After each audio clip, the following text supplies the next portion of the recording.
Rhythm 93.7. Today is Tuesday, the 16th of April, 2020. I've said this many times today.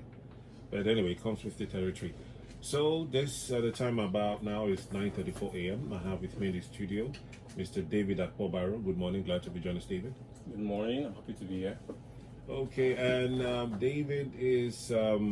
I want him to introduce himself specifically and what he does, because today we're going to be looking at Forex trading and how it works. Okay, David. All right. Thank you very much. My name is David Akpobaro. I am a Forex trader part-time and also a consultant and also a mentor to aspiring Forex traders. So I'm here to discuss about Forex trading and, give you guys an insight on how it works. Okay, very important. So what exactly is Forex trading and how does it work? All right, Forex trading, as we know, Forex is short for foreign exchange, and it's a platform where we buy and sell currencies at a certain market level, and the game is to make profits as we buy or sell. So the whole idea of it is, let's use Nigeria for context. So let's say you buy dollar at the rate of 1,900, and you sold it at the rate of 1,700. In this case, now you lost about 200 naira. Okay. So the whole essence of Forex trading is for you to buy at a lower rate and sell at a higher rate. So we have several tools we use to measuring this and way to predict the next particular movement of the market. Okay. Without mentioning any platforms or platforms and brokers that you use, what's the difference between you and the BDCs, the Bureau de Change guys at Guy and Rumola? What's the difference between you guys? I mean, there's a massive difference, right? Because we are not. So basically, this is how it works. Yeah, we deposit in our accounts, right? When we deposit in our accounts, we look at the charts, and when we look at the charts, we want to predict the next direction. So we have different instruments that we trade. But before we go into the instruments, to answer your question. We are not the same. So basically what we do is we do not even trade. I don't advise to even trade the naira to dollar because it's so volatile. So when we're looking at currency pairs, we're looking at things like Euro USD, GBP USD and the rest. So they are more stable. So we predict, we anticipate price direction and we make money off it. Okay, very, very clear. So how is trading Forex different from trading stocks or trading crypto? All right, that's a good question. I get asked this a lot, and the difference is this. So when we're looking at Forex pairs, we're looking at currencies, unlike crypto and stocks. So crypto, we're looking at, we have things like Bitcoin, Ethereum, Solana, and the rest. So the whole idea of stocks is you're buying units of a company's portfolio. So the idea is this: you do your research on a company. You believe that, okay, the company is worth investing in. You buy stocks or shares of the company believing that this is going to appreciate. And bear in mind, stocks are more a long-term investment. It's not something that you deposit and you want to make money in the next 24 hours. Crypto, basically, is almost the same thing. But crypto, you can also play short-term. So we know that Bitcoin is on a rage right now. And, a lot of people are buying Bitcoin because of the halving season that's coming. So at this rate, so if you had bought Bitcoin when Bitcoin was like $37,000, right now you should be smiling at at least over 100% return on investment on your Bitcoin on your account. Yeah, exactly. Okay, but I understand what you mean clearly. So what does it mean to trade on a margin in Forex? We'll talk about Forex now. Yeah, this is usually a very confusing thing for newbies because they find it difficult to understand. So we are looking at margin, they work hand in hand with leverage. Okay, so before now, it was almost impossible. It was impossible for you to trade Forex with $100, or $500. You had to have big money like 100,000, 1 million, that range. Okay. So what brokers do is that they give traders like an allowance. So we have leverage, and in leverage we have 1:100, 1:200, 1:500, etc. So what this leverage means is this: let's say you have a 1:100. So what it does, it multiplies that 100 by your $100. So let's say you have a $100 account, right? And you use a 1:100 leverage. So what you have, basically, you have 100,000 units to trade with. Okay. Do you see that? So that gives traders an allowance. Okay, so when we're looking at margin now is basically is the minimum that is required for traders to place a trade. Okay, because the margin, like I told you, margin and the leverage they work hand in hand. Okay, you cannot want to go all out on a small account. Your margin won't let you. Okay, so this way brokers used to regulate this and to control you just blowing up your account and all of that. Okay. Yeah. How important is patience and patience in this forex trading business? You know what? I say this a lot because I've been trading for over 4 years now, and my first year, second year, third year, my first and second year basically was awful because you're still learning, you're still in the heat of the moment, you're believing you're going to make money, but it doesn't always work like that because let's say you have a trading setup, you have to wait to see that setup, okay? Because if you want to go all out aggressive, you're going to lose money. Trust me. You have to be patient, and I think it's very important. A lot of people do not understand this because if you have 5 days in a week and you don't see your setup Monday, Tuesday, Wednesday, just that Thursday that you see your setup, you can make the money that you didn't make this rest of the day. So I think patience is very, very important, in learning forex. Okay, so let's talk about currency pairs. What does it mean? Give us an example, please. Okay, thank you. So currency pairs, we have different currency pairs. We have the Euro USD, we have the GBP USD, USD JPY, AUD USD. So we have different currency pairs, and these are the instruments that we trade in the forex market. So So you avoid Naira USD, not even this. Honestly, I don't want to advise make you trade them because, like I said, it's very volatile. Like, okay, so we saw Naira fall to an all-time high of what was 19 thereabout, and now Naira is trading at 11. So anybody that bought Naira at 19, you can imagine how it's crying right now. Some people are even in debt. So, I mean, I feel like this it's very, very volatile. I don't think personally I don't even check that chart. I don't even check it because you avoid it. I avoid it. Okay. So what are the best times to trade in the forex market?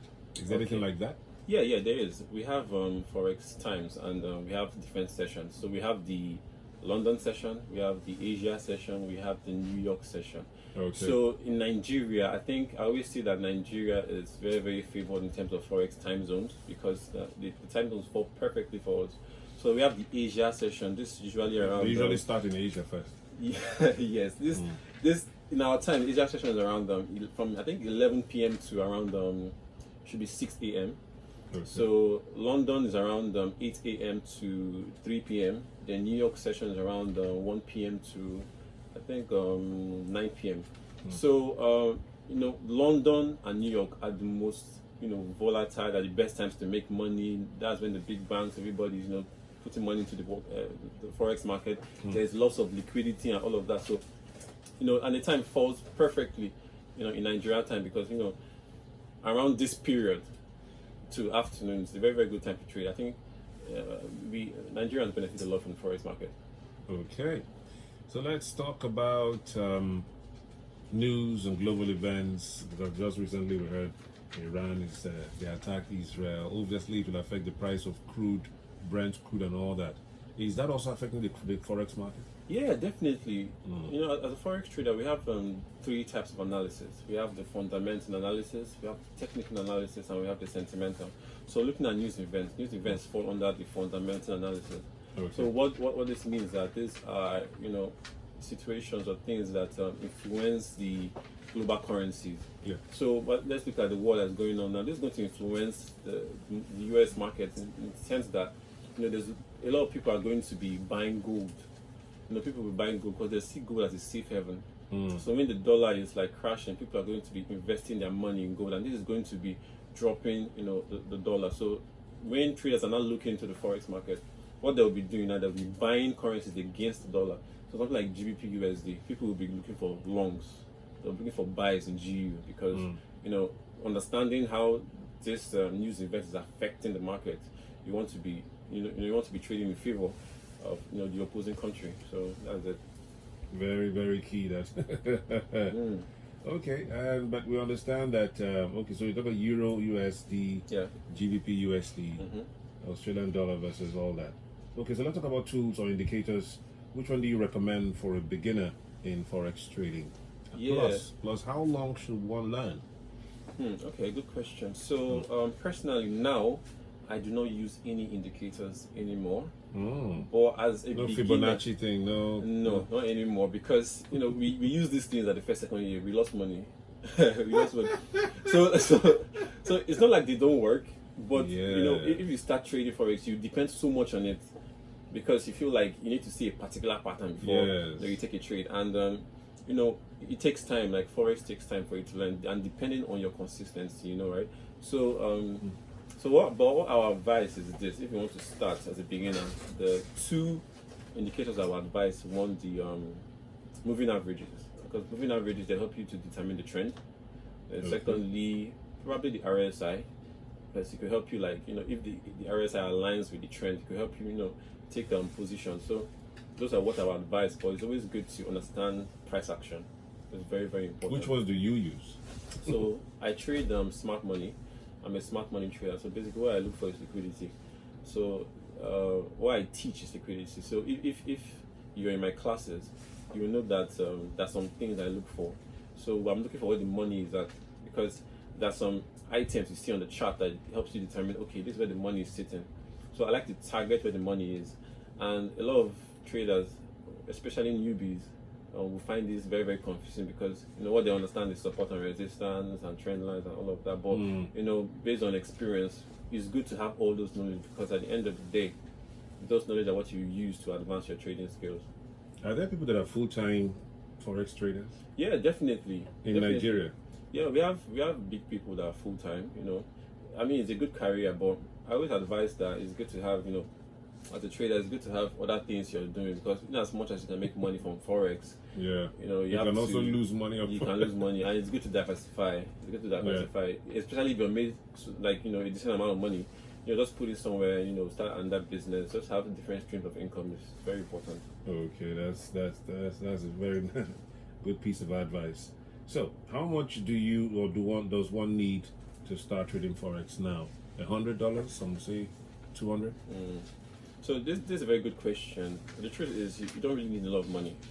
You can start trading forex as low as $50, even $10, because the idea of forex is not for you to become a millionaire overnight. The idea is for you to trade consistently, because if you can, understand your strategy, know when to take positions, that's the main thing. Once you understand that you can take a $10 account to $100. You can take a $100 account to $2,000. It's just about understanding risk management. Very important. So you can start with as low as $50. Okay. I know. I saw. I don't know how true this is. I watched online some time ago. The guy, that kind of trading he does doesn't exist on the platform that are very popular here. He's in the UK. He makes 50p 1 or 2 days. He doesn't rush. Once he makes 50p, he goes to sleep. Yeah. Then he makes another 50p. That's £1, and then as in 2 days he has made £1. So in 5 days he's made like £2.5 or £2.50. Yeah. And he was trying to educate us, saying that in his own style is he's not looking for the big fish. He's looking at consistency. And he does this pip thing. Yeah. When he goes up by a pip or something, he just sells and buys, and that's it. He's done for the day. He goes around doing his thing, goes to follow Liverpool or anything. He will not disturb himself until the next day. So he's patient. He's not in a hurry. He doesn't want to hammer. But that's by the time he gathers his money at the end of the month, he has maybe £5, £10, and he can take care of himself with his basics. Then if he wants to increase that, but basically he's trying to build an attitude and a character around it. Yeah, definitely. So he doesn't get greedy. Yeah, discipline. That's the proper word, sir. So how that takes us to the next one. How important which one is pips in forex trading, and why are they important? Okay, so pips. So what this is like the SI unit for trading. So what pips stand for? Points in percentage. So pips is basically how you measure the movement of charts. So let's look at Euro USD. So it goes up and down. When it goes up and down, it moves in pips. So as a trader, if you enter a position or you make a trade, So if it's going in your favor or against you, it's moving by a pip. So this is where risk management comes into place. So let's say you have $1,000 account and you're willing to risk 10%. Let's say you're willing to risk 10% of it. That is $100, right? So, and you enter a position that a pip will cost you $10. So if it moves against you by $10, you're going to lose the $100. Do you understand? But if it moves in your favor by 10 pips, 20 pips, 40 pips, you're going to be making money in that progress. So if it moves in your favor by 10 pips, you're making $100. If it moves in your favor by 20 pips, you're making $200. 30 pips, like that. So pips is the way we measure our profit or loss. Okay. And also very important for What about stop loss? Yes, thank you very much. So stop loss, they work hand in hand. So let's say you enter a trade, you put your stop loss, let's say 5 pips below or above your entry. Okay, so what this means is that you're willing to lose. This stop loss is the amount of money you're willing to lose in this trade. $500 in this case. Yes. Like I said, because it's 5 pips now. Yeah. So it depends, because there's something we call lot size. Okay. So there are different types of lot size. Let me just mention the common ones: standard, micro, mini. So the standard lot, what I'll use for this example now, standard lot is 0.1. Okay. So what 0.1 means is that you're willing to lose about I think $1 per trade. Okay. Okay. So if it moves in your favor or against you, you'll be losing $1, you'll be gaining $1. So let's say you have a 5 pip stop loss. If it moves against you by 5 pips, you're losing $5. Okay. So if it moves in your favor by 10, 20, 30 pips, you'll be making such an amount. So another important thing is risk to reward, because if you have like a 5 pip stop loss, I would advise you to have a 10 pip target. Because in that case you're making twice of your loss. Okay, or let's say you have a 3, just multiply your stop loss, just multiply by 3 or by 4, whatever. So if you have a 5 pip stop loss, be targeting 20 pips, 30 pips. And you know why I say this? I say this because if you, let's say you have a winning trade and you make about $50 and you have 4 losing trades in a row, you'll still be in profit because your risk to reward is decent. So if you have another winning trade, you should be able to make up for it. So yeah. That's smelly. Okay. If you're just joining us, this is the STARTITUP show, and I have my guest in the studio, David at Obaro. He's a part-time Forex trader. He's been in the game for at least 4 years. How many losses have you had so far? Any laughs? I'm not going to count my first and second year because I had losses. So why did you persevere? So this is something I really saw potential in, because I found out this thing during Corona. Okay. Or shortly before Corona. So we were at home for months. So I had a lot of time to learn this thing. So I was always checking it. I was always so persistent about it. And funny enough, when there was coronavirus, people were still making money from Forex. So even though you lost your job or you were at home, you still be making money if you're a Forex trader. So it was very important to me. So I took it very, very seriously. And even after I lost so much, my first, second year, I was like, people are making money from this thing. There's no legally. Yeah, people are making money legally. There's no holy grail to it. I need to understand how people are making money. I need to know how this thing works. So I kept on pushing. So it all clicked when I finally had a mentor. I had a mentor in UK. So I paid him a certain amount. So he taught me the way he trades. That is the smart money. So that's how I became confident and the trader I am today. So this smart money is different from all the generic things that are out there. Yeah, it's a concept, right? So there are different trading strategies. Like it just depends on your strategy. I don't condemn any strategy. You feel me? So the smart money is just my own strategy. I like it. It works for me. It works for you. Yeah, it works for me. But if you're into trend lines, break and retest, indicators, if it works for you, that's fine too. Okay, I understand what you mean. Yeah. Off air, I'm going to ask you the broker you use and, of course, the trading tool you use. But before you round up, what else do you have to tell people finally? If someone wants to start now, where do they start from? Yeah, well, I'll advise people that, if it's something you believe in, it's something you should actually try, because, you will not know what happens if you you know what happens if you don't try, but you never know what happens if you do try. So it's very important for you to be persistent. And if you see yourself losing all the time, just understand that it's part of the game. That it takes time. So if it takes about 4 years for you to get your BSc in school, why do you think it's going to take you 2 months for you to learn Forex? It doesn't work like that. So you have to actually take your time, understand it. Don't be in a hurry to make money, because it's a lifelong skill. And once you do learn it, you're going to make a lot of money. So there are lots of people who stay on demo accounts for some time. yeah. But the real world is different from the demo world, right? Yeah, honestly, demo is the same condition. The only difference is psychology, because there's a different feeling when you're losing real money. Then when you're losing, there's a different feeling when you're losing real money. So when you're losing your demo account, you don't really attach too much emotions in it. It's like, okay, I will just, what is there? But if it's a real account, when you see -$10, -$100, be like, wow, this is my real money, this is my hard-earned money. So I get you. I think psychology is more of an issue in Forex than the strategy. Because you can have the perfect strategy, but your psychology is going to mess you up. I get. Some people say they can do better with their money than with other people's money. That if they trade their money, they can do it well. But when they cut other people's own, while if it come, because of that, I mentioned psychology. Yeah. The fear of losing other people's money. Yeah, actually, I have a lot of friends that always ask me, can they give me 5 million? Can they give me 1 million? Let me trade for them. And I actually did this thing sometime last year. I took about $500 from 10 different people. I had a $5,000 account trading for them. I was paying them every month.